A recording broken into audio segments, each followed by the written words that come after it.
Hi, well, welcome to Tea and Talk Time. Popping on real quick just to do a quick update. I keep meaning to do stuff, and fall is a bad time for me with my chronic fatigue. Every time the weather changes, which is often, 4 or 5 times a day, sometimes, it drains me. It's like somebody pulls a plug. So fall and spring are bad times for me with my chronic fatigue. Anyway, I wanted to wish everybody happy Thanksgiving and a Merry Christmas coming up and Happy New Year and all that. Just wanted to touch base. Because of my fatigue, I do stuff ahead of time. And, or when I can. So, I don't know, about 2 weeks ago, I drug out, it was a nice day. I had a little bit of energy, so I brought all the Christmas stuff in from the garage, set up the tree, and then I went, well, I'll just do things as I feel like. Well, I pushed myself on that and got everything set up within, I'd say 36 hours after I drug everything in. So I'm going to try to share with you something that I did and see if I can. This is my Christmas tree, if it's coming across. Yes! Do you see my Christmas tree? I hope so. It looks kind of pretty like that. I zoom in on some of I have 4 of the Christmas ornaments represent 4 of the many dogs that we've had over the years. And the first one I zoom in on is my Corgi. She was a Corgi Sheltie. Her name's Noelle. And then the next one, she mated with a purebred black Cocker Spaniel. And her name's Glory. Got them both on Christmas. That's why they have Christmas names, Noelle and Glory. Then the German Shepherd represents Lady. We got her many, many years later. And one of the family's favorite was a dog who was part Great Pyrenees. She was pure white, except for she had chow in her as well, so she had black spots on her tongue and stuff. So that's 4 of the dogs that I've had in my lifetime. There's at least 6 more. Including the one that I have now. And eventually they will all have a ornament that represents them. But I'm trying to keep it simple. The most color on that tree is the, let's see if I can play it again. The most color on the tree is the Christmas lights. I used to have a lot of color. My sister and I, we did ceramics for 1 or 2 years. Not very long. And I did Christmas ornaments and the round snowball ones. I don't know if it will show up like that. And that, they're round and they have a face on them. And I forget how many was in the set. There's one over there. I zeroed in on one. There's one down there. I zeroed in on one of them towards the end, I think. Zeroed in. I think that's the right way to say it. There's one down there. They have all different expressions. And one of them my sister gave me as a Christmas present. Probably the same year I did those. There's one right there. And there. And there. So that's mostly what's on my tree. And then, yeah, you see them? And then, like, I have white doves and snowflakes, and everything else is white. There's one right there. There's one of the doves. And so, doves and stuff like that.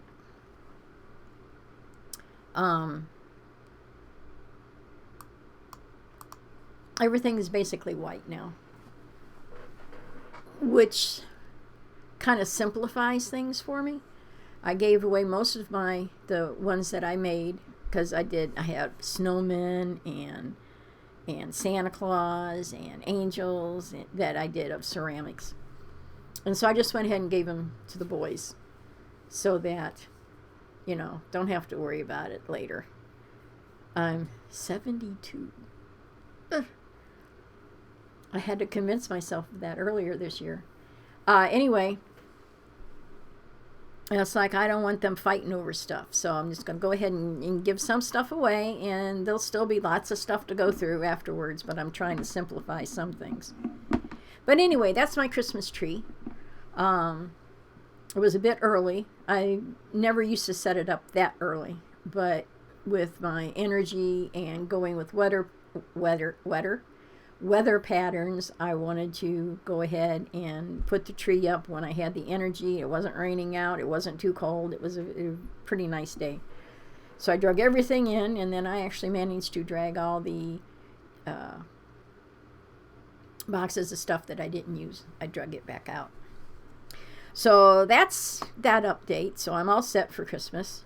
I've done all of my Christmas shopping this year online, and most Christmases I haven't been able to do anything, and I'm kind of ordering stuff now and paying for it later, so it'll take me all year to get caught up again, I'm sure. Oh well, I was in the mood. I think I showed you this last time. I've got my little pink necklace. I'm in my pink phase, and it's supposed to have this on it, but it fell off, so I got to find a way to put it on more securely. But I think it's cute. Can you tell how cute it is? It's a little teapot for Tea and Talk Time. Anyway, and I've got my Tea and Talk Time shirt. You can purchase it in the store. And if I remember how to do things, I'll make sure it's in the description. What else? One of the things that I'm working on, I think I mentioned it in the last one, is I want to come up with my own music. But I got to figure out how I want to do this and what the tune will be.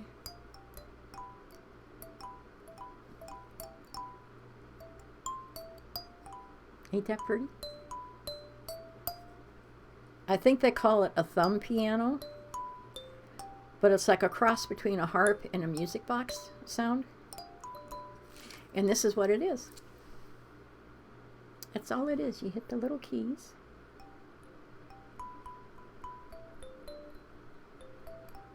I used to play a clarinet long time ago, for a couple years. And I did so well that they put me on stage and I freaked out and I never played again. It's like I go to school one day and I had put nail polish on the night before and everybody talked about it, so slowly I just chipped off the nail polish during the rest of the day. You want attention, but when you get it, you don't know what to do with it. So anyway, that's one of the things I'm trying to work on, but like I said, I haven't had the energy to do much of anything. So getting the tree put up was major. So that's in the works. That's one thing I want to do. There is a thing in the background, a painting, that I have been trying to get myself focused on. I did a episode years ago on it, and I looked at it the other day in that episode. I mean, I don't know what happened. It didn't look like that when I made it. Very, very poor quality now, so I'm going to have to redo the whole story about the painting, how that came to be. So that's something to look forward to. I'll be doing that. And then earlier tonight, my sister and I, we went out to Tovoloto or Tovolo. It's a restaurant. TAVOLO 72 in Middleburg Heights. We met at a restaurant, and one of my cousins came in from California, I think. No. Kathy Sue. Tennessee? I don't know. I can't keep up. My mom was a family of 13 plus. Okay? So there's a lot of people. But my mom was a bit of a recluse. And she was towards the middle of the group.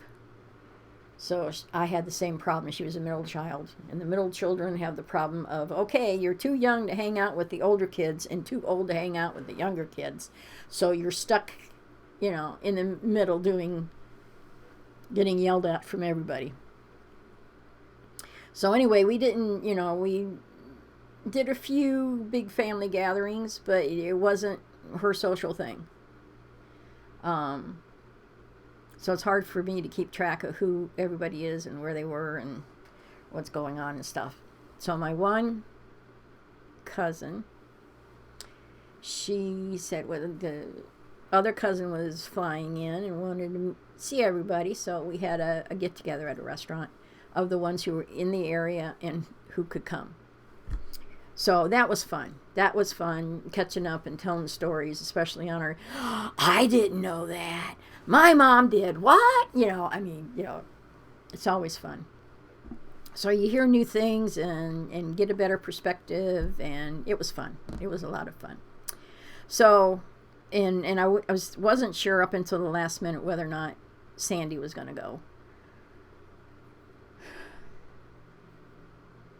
Because she has fibromyalgia as well. So the chronic fatigue has been kicking her butt this last year. She's tired all the time. And she's finally getting to the point where I got to 15 plus years ago, where I just, 2008, 18, yeah. When I had pushed as far as I could push and just couldn't do it anymore. So the chronic fatigue part of me is an actual separate thing. But chronic fatigue is part of the symptoms of fibromyalgia. And for her, the pain was the worst for her. But slowly over the last maybe 5 to 7 years, I've seen how the fatigue has been creeping in. And this last year, it's been the worst for her. So I understand where she's coming from there. And if you could only do so much, you could only do so much. And it's a very hard mental adjustment to make, to have the mindset of, I live by a busy street, can you tell? To have the mindset of, okay, today I can do this much. It's not as much as I did yesterday, but it might be more than tomorrow, but who knows? But every day, all you can do is the 100% that you have for that day. And you can't be guilty about what you didn't do yesterday and what you might not be able to do tomorrow. You got to let it go. It is what it is. And it's not going to look the same from day to day and sometimes hour to hour. There have been days where I'm feeling pretty good. 2 hours later, I'm flat on my back. You just have to take advantage of it as it comes along, like I did with putting up the tree. It was like, okay, I feel like doing it now. I might not in a couple weeks when it's more politically correct to be putting your tree up. So she's been having a hard time. And that's why she wasn't sure until the day of whether or not she'd be up to going. Especially since it was an evening thing. We were to meet at 5, which we did. And she goes downhill, energy-wise, probably from about 2 o'clock on. Most of her day where she's active is earlier in the day. But then it starts to go downhill, and by 4 o'clock, 3 o'clock, somewhere in there, it's like she has to call it quits because, and I said, don't worry about it, I'll be driving. That's not always reassuring to her because up until a little bit ago, I got glasses so I can see better at night, because both her especially. I don't know if they call it night blindness or what, but it's hard to see at night with some people, especially the older you get. So she doesn't drive at night, period. Now I says, well, you don't have to see where we're going. I'll be driving. But it came out good because she ended up being my co-pilot, so to speak. So it was nice. We had a really good time. Got to see cousins that we hadn't seen in years, and talk about our parents and things growing up and how things have changed, and a lot of stuff. So it was cool. So I've had a great Thanksgiving era.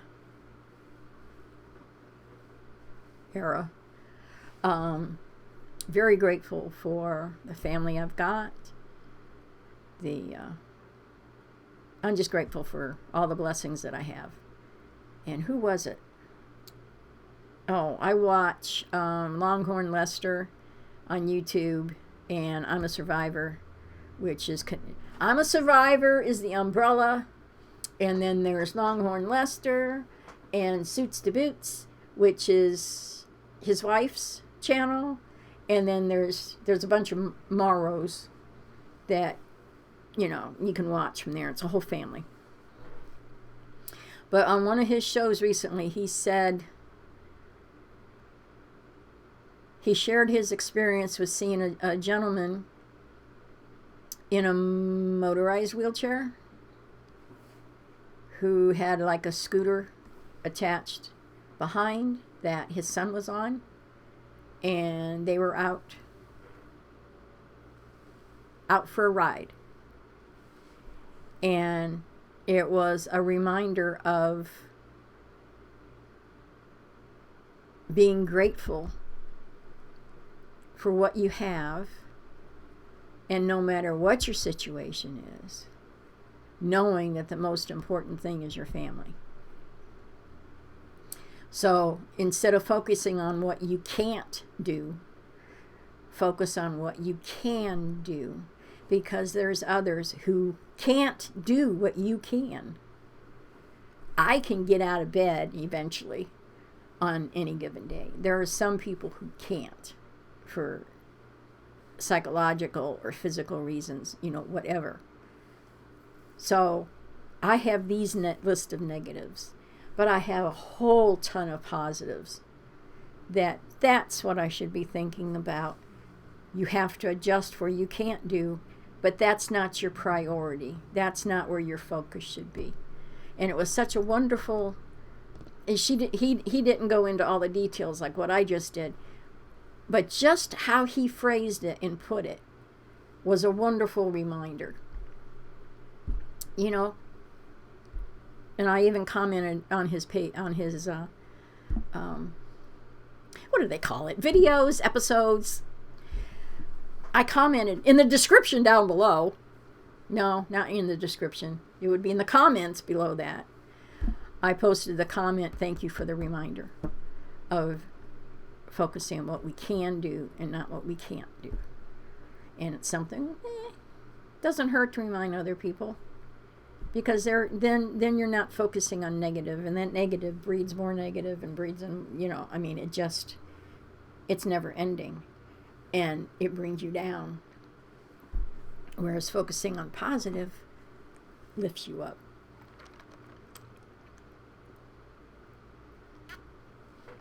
Sorry about that.